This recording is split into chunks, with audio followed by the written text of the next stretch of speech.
En l'an de grâce 2018, le duc de Savoie créa, entre autres, son propre podcast. Celui-là même. Depuis, il perdure, traversant le temps comme une épée à deux mains traverse les côtes d'un pourceau.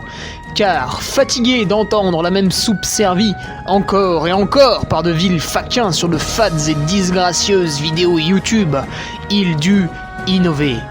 Proposant sa parole, parfois grossière, parfois téméraire quelque peu, incisive mais toujours issue d'un vécu, le duc, sur un format plus ou moins long que lui seul décide, en tant que monarque, traite dans son infinie bonté d'une questionnette qui te taraude. Car il est comme ça, notre duc, humaniste, amoureux du vivant, la main sur le cœur, il veille sur son duché. Puisses-tu, ici, passer un bon moment assis en tailleur au coin du feu ou cavalant sur ton fidèle destrier vers de nouvelles aventures. Pose donc cette hallebarde, débarrasse-toi de ton home et nettoie les taches de sang de ce visiteur qui, troublant ta quiétude, s'est vu embrasser le mur afin de savourer pleinement la divine parole. Paix sur terre, mon ami, et allons-y!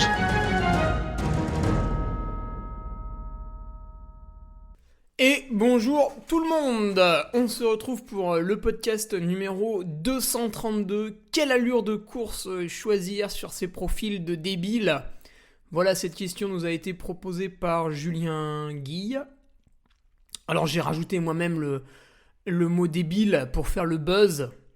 Voilà, un buzz gentillet, pas trop à la Cyril Hanouna qui nous parle de l'affaire de Lola alors que c'est Cyril Hanouna quoi. Ça, c'est du buzz un peu tarabiscoté.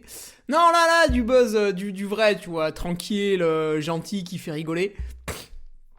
Alors, je suis toujours enrhumé, bien sûr, puisque, étant ancien asthmatique, mes sinus ne se dégagent absolument pas. J'ai beau y foutre toutes les huiles essentielles et toute l'eau de mer que je veux, c'est pas terrible.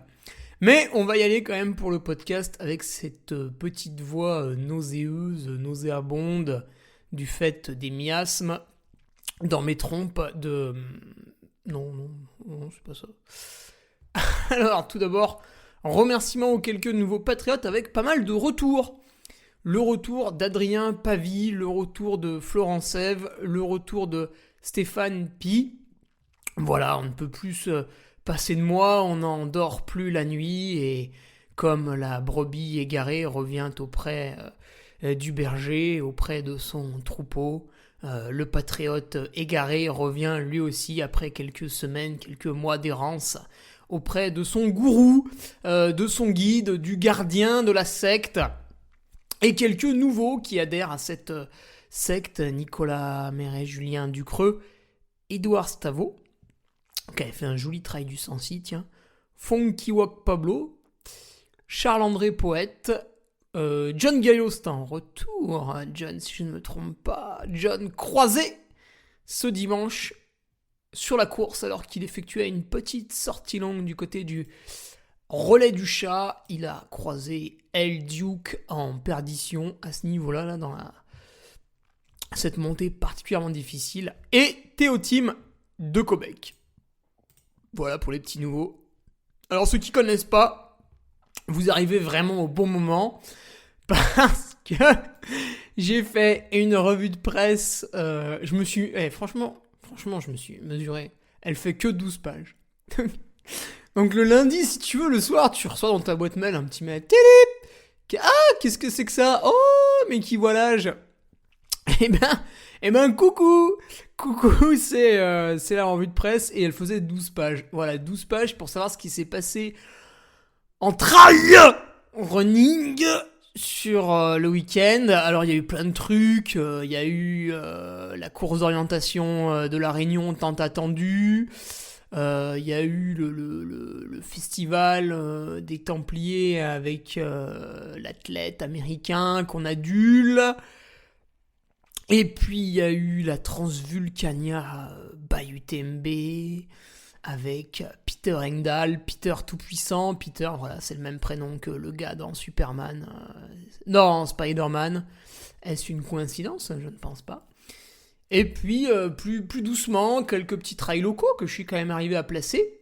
Quelques petits marathons sur route, parce qu'on aime ça, voir l'athlète courir. Et puis ce grand trail du lac aussi, qui était avec un niveau plus modeste. Mais tout de même, avec la 3e place d'Antonin Marécaille, on n'était pas trop sur une course saucisson. D'autant plus qu'Antonin a fait un chrono qui lui aurait permis de gagner certaines autres années. Donc voilà, ça a tout de même assez bien couru. On attend la cote. Allez, je vous la fais en live. Est-ce que mon index UTMB a été mis à jour ? Est-ce que j'ai eu 920 comme me l'avait promis celui qui gère la cote suite à la mallette d'argent que je lui avais transmise le week-end dernier? Non, ils n'ont pas osé la coter encore. Ils savent que je suis tendu parce que je suis en coupure. Donc, ils le gardent au chaud. Et puis, amis patriotes, ce vendredi, vous retrouverez comme d'habitude un article plus ou moins intelligent. Et ce vendredi, ce sera un retour sur mon Grand Trail du Lac que j'ai gagné. Un retour sur ce Grand Trail du Lac. Qu'est-ce qui s'est bien passé ? Qu'est-ce qui s'est mal passé ? Alors, pour une fois, mal passé, pas grand-chose, mais on trouve toujours. Donc, voilà, ça va encore être sympa. J'ai pas encore mis mon gros pif dedans. En général, je fais ça le jeudi. Et vu qu'aujourd'hui, je vais faire plein de trucs qui n'ont absolument aucun rapport avec le sport, je le ferai jeudi aussi. Voilà, demain. Quelques news au niveau du micro qui s'agite encore pour de nombreux week-ends. Tiens d'ailleurs, ma dernière animation, ce sera le samedi 17 décembre du côté du Trail du Facteur. Ne ratez pas. Très très bonne organisation, très sympa, avec un petit repas dans le gymnase tous ensemble après. Et bien ce samedi, ce sera la ronde des couleurs à Morestel. Morestel, on est au Nord-Isère. Est-ce qu'on touche le Rhône ? Bon, je sais plus. Ronde des couleurs, petite course locale sympathique, rapide, c'est quoi ? C'est 8 et 12 bornes là. Petite course locale, voilà, je vous encourage toutes et tous à vous inscrire régulièrement sur ce genre de petite sauterie. J'étais moi-même du côté de la Sépienne, où on était quoi, 250, 300 voilà, c'est petit, c'est festif, c'est convivial, c'est vite fait, hein, c'est sympa. Ça permet de se faire un bon coup de cardio en groupe, quoi. Niveau coureur, le Grand Trail du Lac n'a évidemment pas sonné la fin de la saison. Puisqu'il faut en mettre, il faut continuer d'en mettre de partout, tout le temps. Et j'irai à l'hivernal des Templiers, ça fait déjà depuis l'UTMB que j'ai décidé. Hivernal des Templiers, je sens que je vais regretter, il va faire un temps de chien, il va faire froid. Mais voilà, 66 bornes pour se détendre du côté des Causses. J'y vais en voiture, comme ça Sandrine Rousseau elle est pas trop pénible. Et je fais du blablacar, voilà. Ok Sandrine, donc détends-toi. J'ai vu que tu avais pris la parole pour la retenue d'eau à la Clusaz. Ça m'a étonné, parce que quelques paroles intelligentes de ta part, ça m'a beaucoup surpris. Du coup, je me suis senti con, parce que moi aussi, je défends un peu ce projet-là de retenue d'eau, qui me semble pas très intelligent. Et me voir comme ça, du même avis que Sandrine Rousseau, ça m'a fait bizarre quand même. Ça m'a perturbé, hein. Franchement. J'étais tout chose quand j'ai vu ça lundi. J'étais à 2 doigts de prendre ma carte au Parti communiste, ou je sais pas où elle est, le truc chelou là. Voilà. Donc, hivernal des Templiers, mais pas que, me voilà licencié à l'ASA, le club d'athlétisme d'Aix-les-Bains, et c'est pas trop pour tenir un stand de churros à l'Assemblée Générale, ça va plutôt être pour faire les crosses. Bien sûr, avec une vue de l'arrière, hein, à mon modeste niveau, mais tout de même, ça ne m'empêchera pas de me mettre à FC Max, même si en étant FC Max, je serai très très loin de la tête de course. J'essaierai de ne pas prendre de tour. Voilà, ce sera déjà très bien. En tout cas, je sens que ça va être très intéressant, et je pense qu'on va s'y mettre, hein, dès le 20 novembre. Oh putain, dans moins d'un mois. Dès le 20 novembre, petit cross, je crois qu'à Saint-Égrève, il y a une petite sauterie comme ça d'organiser. Donc on va y aller. Voilà. Alors, allons-y pour la questionnette de Julien Guille. Julien qui s'interroge sur l'allure à adopter en course. Julien, t'as pas fini de t'interroger parce qu'en fait tu vas le faire à chaque course, donc bienvenue dans le chaos. Salut, ça va? Là je pense que t'es content là déjà, l'introduction, ça t'a fait plaisir. Y a pas de règle en fait. D'ailleurs c'est amusant, tu m'as donné une formule dans ton mail. Je sais pas où tu l'as trouvé, mais on va en discuter un peu, elle m'a beaucoup fait rire. Julien, il a le e-book, le guide suprême, donc Jésus avait sa Bible, le duc de Savoie a son e-book, coécrit bien sûr avec Nicolas Martin, parce que question physiologie en termes d'entraînement, je suis pas une vedette. Je ne suis d'ailleurs pas compétent. Du coup, Nicolas Martin a écrit toute la partie entraînement. Pourquoi le trailer doit faire de la force, pourquoi le trailer doit faire de la VMA. Et puis moi, j'ai ajouté les petites anecdotes, tu vois. Pourquoi t'es la dernière des fiottes si tu vas pas à ta séance VMA, avec l'anecdote du jour. Pourquoi t'as mal aux jambes quand tu fais de la force et c'est normal, avec l'anecdote du jour, etc. etc. Comme ça, tu apprends en t'amusant, parce que c'est ce qu'on te dit à la télé avec Play School, et c'est vraiment génial. Donc tu apprends en t'amusant, et tu achètes immédiatement le e-book qui est hors de prix, hein, bien sûr. On l'a mis très très cher, le plus possible, pour bien évidemment continuer à nous gaver. D'ailleurs, en parlant de se gaver, petit fight avec Nicolas Martin cet hiver, hein. Nico, si tu m'écoutes, bon, j'ai pas encore mis le chauffage, mais ça, tu t'en doutais. Je suis prêt, hein. J'ai les chaussons, j'ai le bonnet, j'ai le tour de cou, j'ai le buff, j'ai tout ce qu'il faut. Ça va saigner. Et en plus, j'ai un buff baou, donc là, je vais te dire, j'ai peur de rien.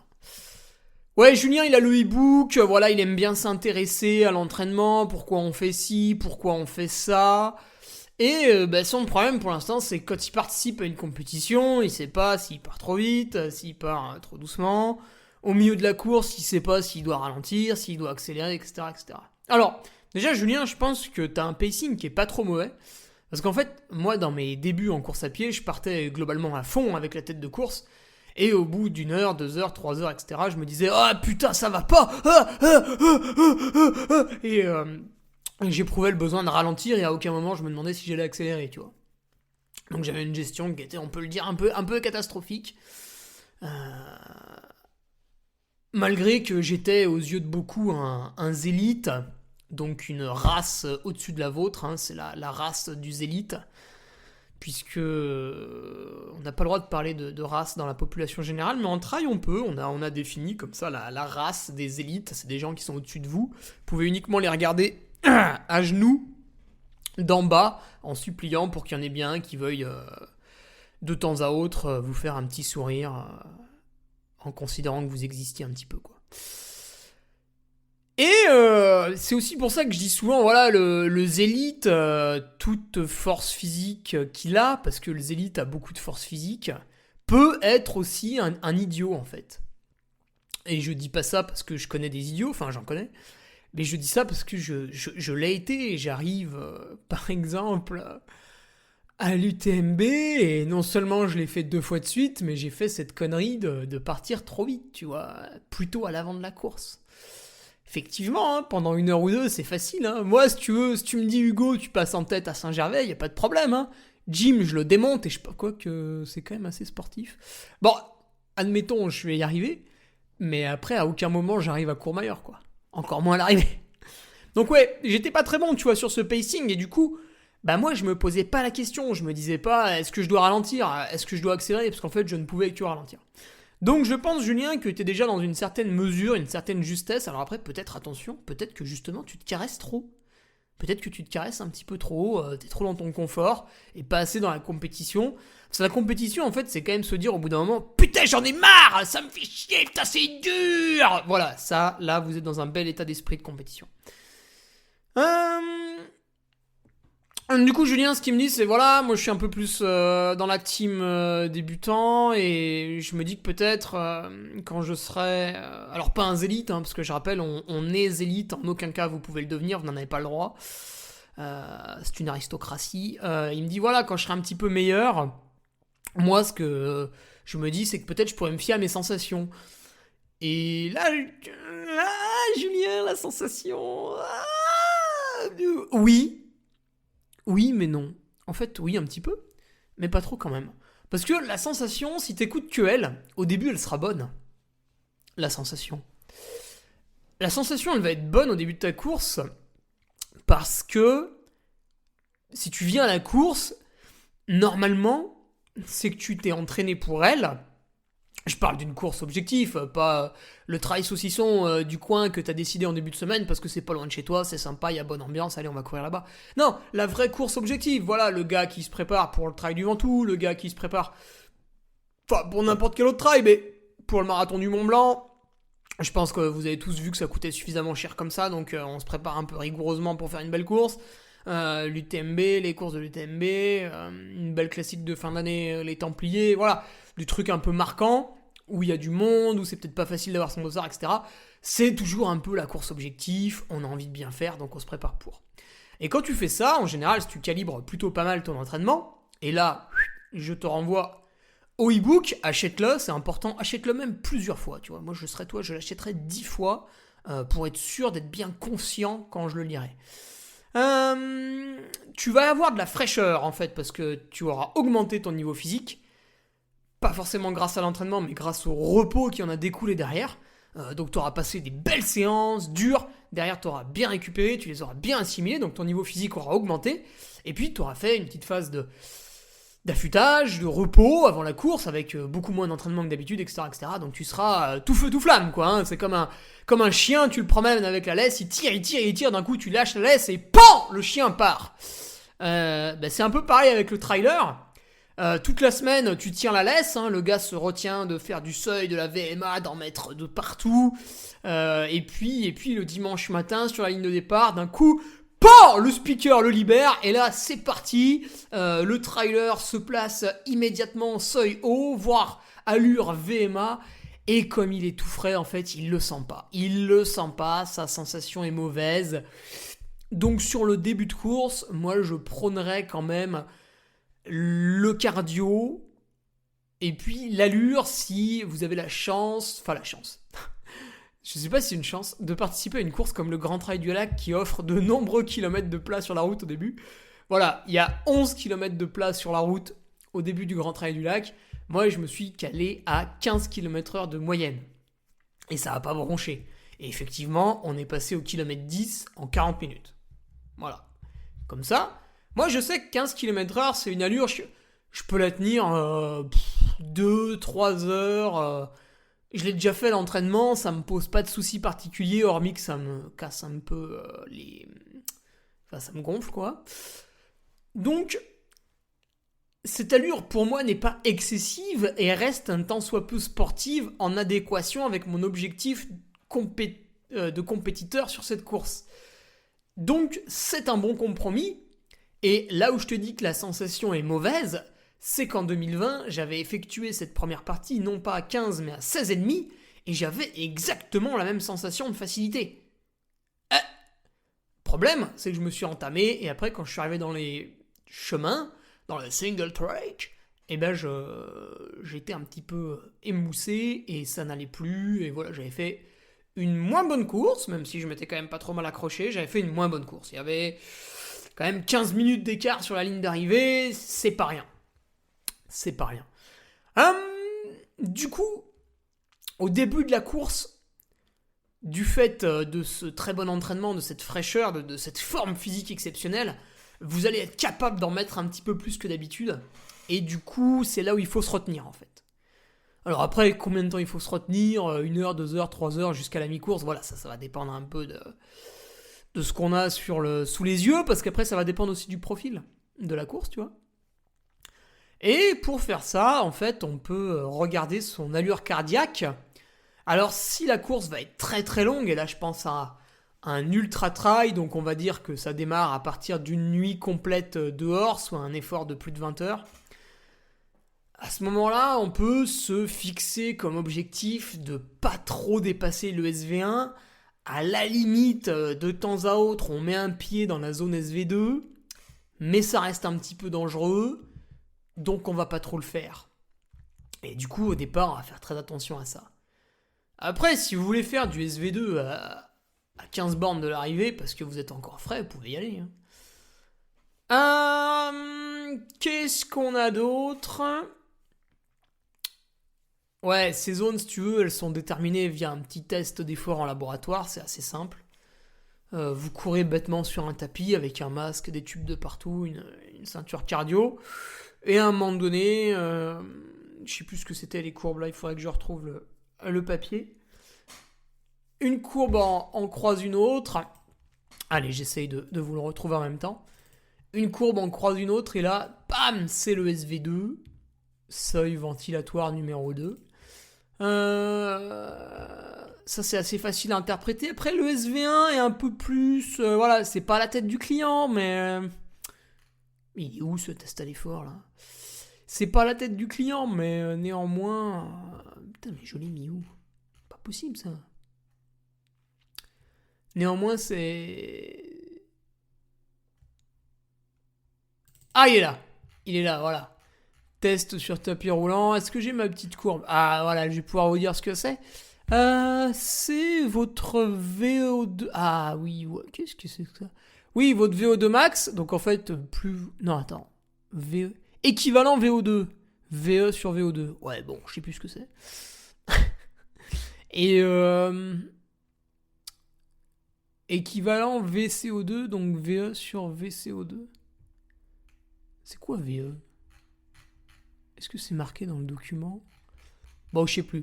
Mais en gros, effectivement, donc c'est bel et bien quand les courbes se croisent, là, tac, vous avez votre SV2. Et en fait, les courbes, elles se croisent pas d'un coup, elles se superposent pendant un certain laps de temps. Et moi, c'est là où on m'a défini mon SV2, quoi, entre 151 et 155 pulses. Ah oui, tiens, bah, j'étais largement au-dessus à des moments. Et le SV1, c'est une fin de zone où, en fait, c'est le moment où tu commences à voir que ta courbe équivalent VO2 rattrape la courbe équivalent VCO2, en fait. Et là, tu définis une zone. Sur le ventilateur numéro 1, il est au bout de cette zone. Voilà, et moi, ça tombait sur 131, ce qui est assez bas, en fait. Voilà, donc j'avais fait un article sur Patreon pour dire que mon SV1 était peut-être un petit peu éloigné du SV2, il fallait le rapprocher. Et mon SV2 était peut-être un petit peu éloigné, pas trop encore de la FC Max. Par contre, j'avais une FC Max, il fallait l'augmenter parce que... Enfin, l'augmenter. Pas l'augmenter, mais la retrouver parce que visiblement, j'étais bridé, quoi. J'étais quelqu'un de bridé. Pas parce que j'étais asiatique, mais parce que j'étais loin de ma FC Max. Donc, tu vas pouvoir faire attention à ces valeurs cardiaques sur le début de course. Voilà, par exemple, faire intégralement du SV2 me semble être plutôt une du SV1, pardon, en titillant le SV2, me semble être une très bonne allure au départ, sachant que sur un effort de 7h30, moi ça m'a duré 7h32 le Grand Trail du Lac, je vais maintenant prendre ma courbe cardio, sur un effort de 7h30, en fait, si tu veux, les 12,5 premiers kilomètres, donc 11 km 5 de plat, et un petit peu de montée, après il y a eu une descente, mon cardio en fait a progressivement augmenté. C'est-à-dire que j'ai atteint mon SV2 au bout de 15 minutes, j'y suis resté 15 minutes de plus, et après j'étais au bord, j'étais vraiment à la limite, et en fait, là où je l'ai dépassé, c'est quand il y a des petites bosses après le plat là sur le goudron. Et là, oui, j'ai dépassé ce SV2 et je suis entré, si on parle des 5 zones, dans la zone 4, on va dire. Et en fait, le moment où ça débande un petit peu, c'est quand on a une première redescente, où là, je redescends... je suis pas redescendu très très bas. Je suis pas redescendu dans mon SV1. Je suis passé bien en dessous du SV2, hein, je suis redescendu à 138 pulses. Mais voilà, j'étais pas encore dans mon SV1 à 131. Donc voilà, on voit quand même qu'en haut de la montée, je suis à 162. Et en bas de la descente, je suis à 138. Donc en l'espace de... C'est quoi? Ça a pris 5 minutes? Ouais, même pas. J'ai perdu 25 pulses, ouais. 24. Voilà. Donc l'affluence de la descente... Et pourtant, je suis descendu sur un rythme tout à fait correct. Hein. Je suis descendu sur un rythme que j'imaginais tenir jusqu'au bout.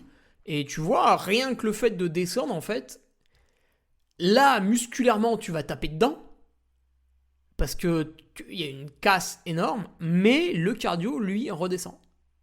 Sauf si tu fais un sprint de malade mental, mais à aucun moment tu fais ça sur une course de 76 km. Et ensuite, on passe le petit pointage en bas, là, kilomètre 13 à Saint-Brison. Ouais. Et dès qu'on rattaque la montée, hop là, en 2 minutes, 2-3 minutes, mon cœur revient à SV2. Donc ça, c'est pas mal. C'est un peu ce que j'avais vu lorsque je faisais des fractions au seuil. C'est que ça remonte quand même assez vite. Donc, toi, Julien, tu me sors de je sais pas où une formule FC cible. Et déjà, rien que là, je trouve que c'est idiot. Parce que tu vas viser à avoir une fréquence cardiaque cible. Ça veut dire que tu ne cherches pas à jouer avec le terrain. Ce qui en trail est une très grosse erreur. Ça ne fonctionne pas en fait. Ça peut marcher en marathon peut-être. Et encore, je pense que ça sous-estime beaucoup. Mais il n'y a pas de FC cible en trail. En fait, si, il pourrait y avoir une FC cible. Enfin, en descente, on s'en fout, on peut regarder la montre. Mais en montée et sur le plat, en fait, tu peux en définir plusieurs. Puis après, la montée, elle est technique, elle est pas technique. Tu peux appuyer, tu peux pas appuyer. Est-ce que tu peux en mettre ? Voilà. FC cible égale FC repos plus 60% de FC max moins FC repos. Moi, ça me donne une fréquence cardiaque cible de 118. À l'UTMB, ma fréquence cardiaque moyenne est de 129. Alors après, peut-être, je sais pas, c'est pour les gigolos qui s'entraînent pas, hein, j'en sais rien. Mais c'est vrai que quand tu t'entraînes beaucoup, t'es capable de tenir plus longtemps à des fréquences cardiaques élevées, en fait. C'est le but de l'entraînement. Sinon, les mecs, quand ils sont pas entraînés, ils font 2 minutes de seuil, après ils toxinent à mort, puis ils s'arrêtent. Et alors peut-être que je suis en capacité de tenir des pourcentages de FC max très hauts. Là, par exemple, ma moyenne au Grand Trail du Lac, c'est... putain, elle est passée où la moyenne ? Ah là là. C'est 147. Donc en fait, ma moyenne, c'est presque du SV2, quoi. 85% de FC max. Pan. Après, je pense que elle était un peu biaisée, ma courbe de fréquence cardiaque, parce que j'étais malade. Oui, désolé pour mes adversaires. J'avais j'ai toujours un peu ce nez bouché, là. Ça fait un peu sinusite pour moi, donc... Au départ de la course, j'avais très très mal sur le sinus gauche, là au niveau de la pommette. Et c'était coincé ici. D'ailleurs, la veille, Diego Pazos peut témoigner. Hein. J'ai essayé de me moucher. Malheureusement, je crachais un peu de sang parce que tout était coincé, stagnait, à force de mettre du physiomère et tout. Enfin, voilà. Bon, c'est pas très grave. Il le savait, je le savais, donc on s'en est pas inquiété plus que ça. Et puis j'ai pris le départ. Mais voilà, je pense que du fait que je sois un peu malade, mon cardio était haut. Après, moi, au niveau de la forme, j'ai pas eu l'impression de le ressentir spécialement. Que dire de plus ? Ouais, ta formule, elle est pas top. Donc, notifie pas. Déjà, elle donne un chiffre qui est un peu en deçà de la réalité. Et en plus, je pense qu'elle prend pas en compte le terrain, quoi. Donc, Et puis surtout, à quoi ça sert d'avoir une fréquence cardiaque cible moyenne à la fin de la course quand toi, tu veux mesurer ton allure à l'instant T pendant la course ? Ça sert à rien. Donc, fais pas ça. Alors, tu me demandais, Julien, l'impact des ravitaillements.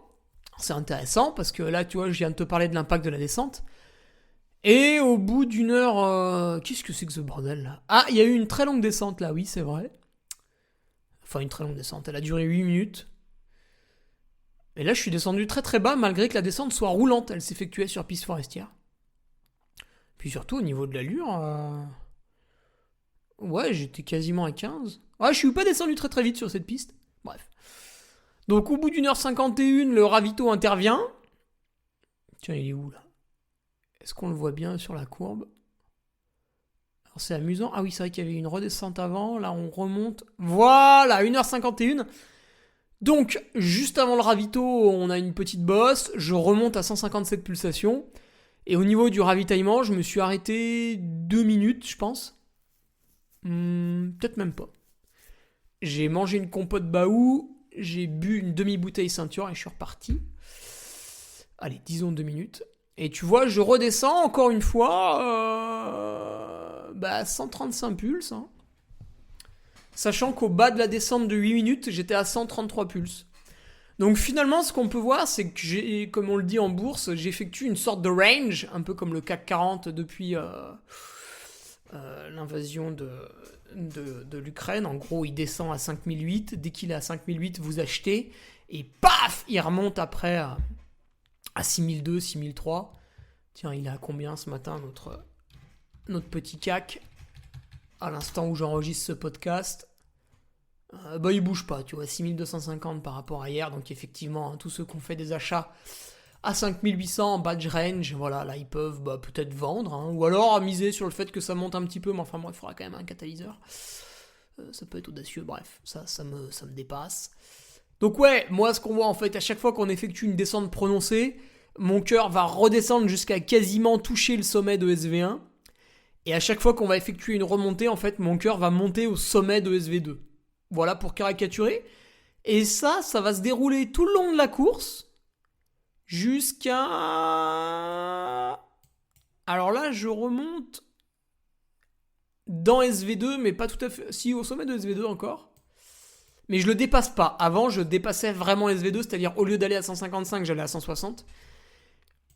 Cette course, elle est particulière parce qu'au kilomètre 30, vous redescendez quasiment 800 mètres de dénivelé. Donc là, votre cœur descend beaucoup. Moi, il était allé à... à la fin de la descente, je suis à 135. Ouais. Là, il y a une petite bosse sur la route. Avec Aubin, on l'a couru très très vite. Je suis à 159.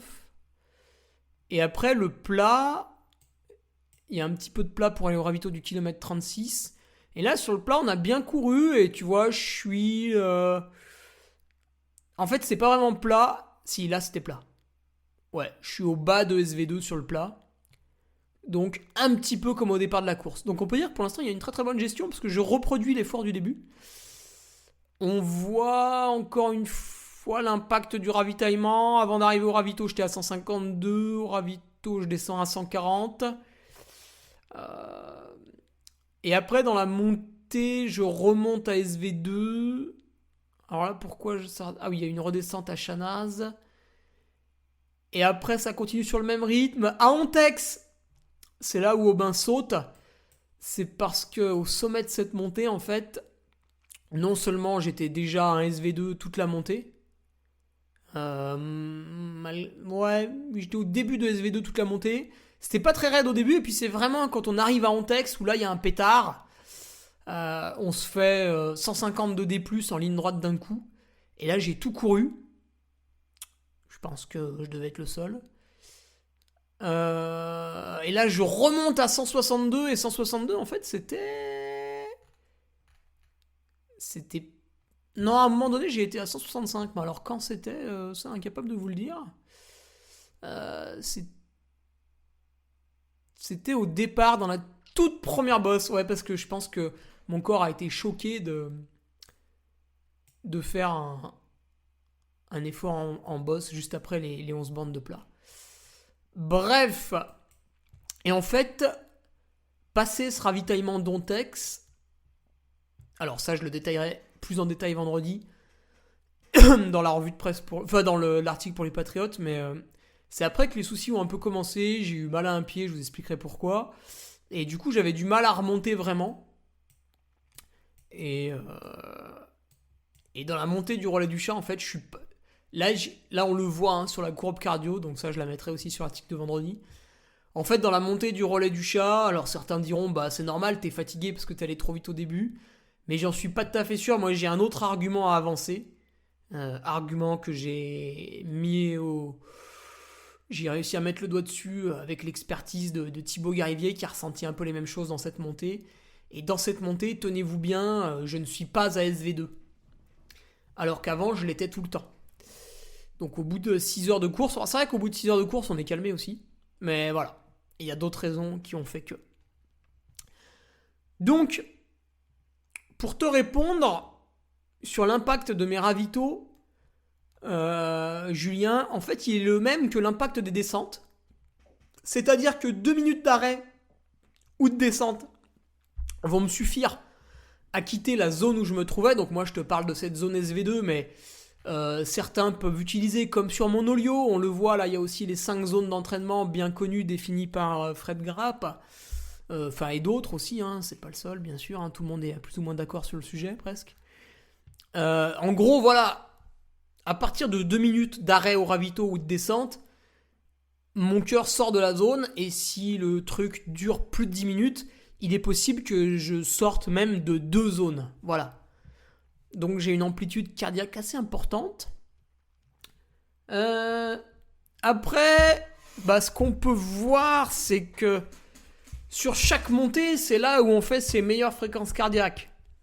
Et c'est assez logique. En fait, il y a un moment donné où tu utilises plus ton corps. T'as beau être vigoureux sur le plat, en montée, ça va faire une meilleure fréquence cardiaque. C'est un peu comme quand tu fais du ski de fond. Moi, quand je faisais du cyclisme, mes FC moyennes, elles sont largement en dessous de ce que je fais en trail. Parce qu'on n'utilise pas aussi bien l'intégralité de son corps. Et en ski de fond, c'est encore au-dessus. J'imagine qu'en ski alpi, ça l'est aussi, comme en ski de fond. Et en plus de ça, il y a l'altitude. Donc voilà. En montée, la fréquence cardiaque, elle est très haute. Alors après, à toi de voir quelle zone tu veux tabasser pendant tes montées. En descente, honnêtement, on s'en fout. On peut regarder après coup, mais tu vas pas regarder ta montre dans la descente parce que sinon, tu vas te tordre la cheville, tu vas te faire mal, tu vas t'accrocher les pieds. Sur le plat, tu peux retrouver des allures cibles de tes entraînements à plat.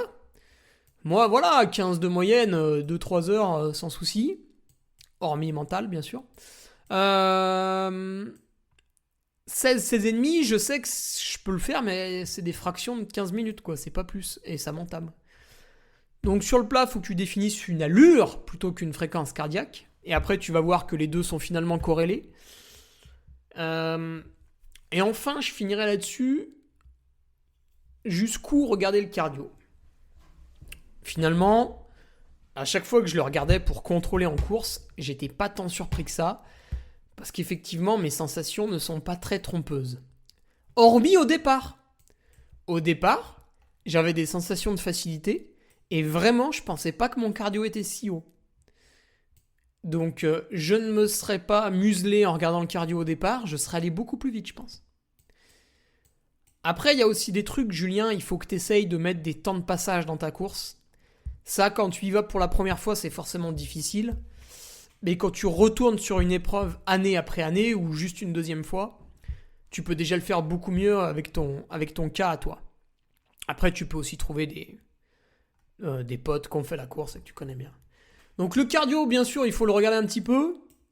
Après, est-ce qu'il faut s'arrêter parce que le cardio est trop ou ceci, cela? Non, il faut aussi se dire que on est entraîné, on a de la fraîcheur, c'est normal de monter un petit peu plus haut dans les pulses. Après, si on fait 10 minutes de FC Max, là par contre c'est de l'excès. Donc encore une fois, il faut toujours nuancer. C'est pour ça que quand quelqu'un vous parle de quelque chose et que son avis il est soit tout blanc, soit tout noir, vous avez affaire à un imbécile. À partir de la mi-course, je n'ai plus regardé mon cardio. C'est-à-dire, je suis arrivé à Chana. Là, j'ai dit à Aubin qui courait avec moi, écoute, pendant 1h30, ça va être difficile. Parce que c'est une partie roulante, c'est des pistes forestières qui montent, qui descendent, un petit sentier vers Ontex, mais on va tout courir. Et ça, tu vas pas aimer. Parce que là, on entre dans la compétition. Ça y est, on a passé la moitié de la course. Et à ce moment-là, je regarde plus le cardio. Alors, je l'ai regardé en texte parce que ça m'a fait rire. Mais voilà, en gros, à ce moment-là, on regarde plus le cardio. Après, donc ouais, le but en fait du cardio, c'est surtout de se museler un peu au début. Et puis, une fois que t'as passé la mi-course, tu vois, t'as beau t'exciter, tu vas jamais faire des trucs irréels. Parce que vu que tu commences à avoir mal aux jambes, tu vas naturellement te freiner un petit peu. Qu'est-ce qu'on a d'autre après à dire pour le pacing? Voilà, tu vois, ça dépend aussi de la course. Le cardio peut servir de boost. Alors là, sur une course courte comme ça, courte, de 7h30, je m'en suis servi pour me museler. Mais par contre, à l'UTMB, et c'est le retour que j'ai fait un peu sur Patreon, c'est qu'à un moment donné, je me suis un peu endormi. Le cardio, il était bon dans Berton, parce que j'étais un bon SV1. Bon, là, on parle d'un effort de 24 heures. Et l'erreur que j'ai fait, c'est qu'après, je ne l'ai pas trop regardé, et j'aurais dû m'en servir pour me booster. Parce que j'ai été trop lent dans la montée du Grand Col Ferret. Et le fait de faire ça a fait que je ne pouvais pas... que j'ai perdu trop de temps. J'ai perdu trop de temps à ce moment-là, quoi. Et après, il fallait relancer dans la descente du Grand Col Ferret, mais c'est toujours compliqué d'accélérer les descentes de manière prononcée. C'est là où on fait de la casse, quoi. Donc, si on respecte pas bien ses allures à d'autres moments de la course, pour compenser, ça va être dur. Voilà, Julien. Retour beaucoup plus détaillé là-dessus vendredi pour le Grand Trail du Lac, où on regardera bien sûr cette courbe cardio, mais pas que. Le retour portera sur bien d'autres choses. Et pour l'allure, voilà, j'avais peut-être fait aussi d'autres podcasts qui en traitaient un petit peu, mais là c'est vrai qu'on a un cas pratique sous les yeux. J'avais en plus de ça mon cardio. Alors c'est dommage, j'ai pas mis le cardio lors du trail du Sancy qui a duré pour moi 3h20, ni lors de la Sépienne qui a duré pour moi 2h28, qui ont été des efforts particulièrement violents. Est-ce que à ce moment-là j'étais allé encore plus proche de FC Max ? Est-ce que j'avais eu un pourcentage de zone 4 d'effort qui avait été tenu plus longtemps ? Est-ce que ceci, cela ? Voilà, je peux malheureusement pas le dire. J'essaierai de mettre cette ceinture cardio sur les crosses. Là, normalement, c'est bon, maintenant elle marche. J'essaierai de la mettre sur l'hivernal des Templiers, même si c'est pas pareil, pour continuer à enregistrer de plus en plus de data. Parce qu'après, c'est vrai que quand on a des jours de repos, quand on a un peu de temps libre, beaucoup c'est quand vous êtes au travail, hein, vous avez du temps libre parce que vous êtes sur l'ordi et vous glandez un petit peu. Non, ne râlez pas, je vous connais, je l'ai fait, vous le faites, voilà, tout le monde le fait. Quand on a un boulot au bureau sur un ordi, voilà, moi j'ai quand même plusieurs cas d'exemples qui regardent le Tour de France l'été. Voilà, c'est quand même, ça va, on va pas se plaindre. Voilà, donc ces gens-là en général analysent leurs données. D'ailleurs, les mails, je les reçois pendant que vous êtes au boulot, hein, je les ai, hein, les heures de réception des emails. Hein. Je devrais faire un peu de chantage. Tu sais, demander de l'argent pour pas que je le transfère au patron. Je rigole, bien sûr, il faut en profiter, on n'a qu'une vie, bordel. Ouais, voilà. Voilà, c'est vrai que quand on a un peu de temps libre, d'analyser c'est toujours sympa, même si encore une fois, je le dis, il faut pas avoir le nez sur le chiffre. Il faut s'en servir comme d'un outil, mais c'est comme le marteau, parfois c'est très utile, et puis parfois, bon, on peut s'en passer, quoi. Allez, je vous laisse là-dessus. Salut Julien, j'espère que ça t'aura fait plaisir, j'espère que ça te permettra d'y voir plus clair pour ta prochaine course. Moi en tout cas, pour résumer la situation, ce que je peux t'inviter à faire, c'est un petit test à l'effort, franchement c'est vraiment sympa. Alors ça va te coûter à peu près 150 €, mais au moins ça te permet de définir des seuils, des valeurs, et bah voilà, Noël approche, c'est une idée de cadeau de Noël sympa, hein, plutôt que de s'acheter un 25e jean qui sert à rien, plutôt que d'acheter des chocolats qui vont uniquement vous engrossir et vous faire revenir vers la moyenne des Françaises, qui serait une grosse erreur. Non. Demandez un cadeau utile au Papa Noël. Dites-lui, voilà, Père Noël, écoute, les chocolats cette année, vraiment, réserve ça aux gens de peu de volonté et amène-moi un truc vraiment, vraiment burné, vraiment, vraiment utile. Une étude posturale en vélo, un test à l'effort pour définir mes zones cardiaques, et allez, parce que moi après derrière j'embraye, quoi, si tu veux, j'ai pas le temps de toutes ces conneries là, j'ai pas le temps de bouffer des papillotes. Allez, je te laisse là-dessus, à la semaine prochaine pour un nouveau podcast, et n'hésitez pas à m'envoyer vos questions quand elles sont plaisantes, comme ça on les traite immediately. Salut. Tu viens d'écouter le podcast du Duc de Savoie. Si tu souhaites approfondir avec de pertinents articles d'éminents spécialistes, rejoins le Patreon. Tu feras ainsi partie, en tant que fidèle patriote, de la très prestigieuse Duke Army. Si l'humour est ton leitmotiv et que tu n'as peur de rien, viens sur l'Instagram. Si tu veux espionner le Duc, car tu es vil et sournois, son Strava est également à ta disposition. Enfin, si tu es vieux, presque sénile et ou débute dans les réseaux sociaux, contente-toi de suivre sa divine page Facebook, les liens sont dans la description. Que Dieu te garde et à la semaine prochaine.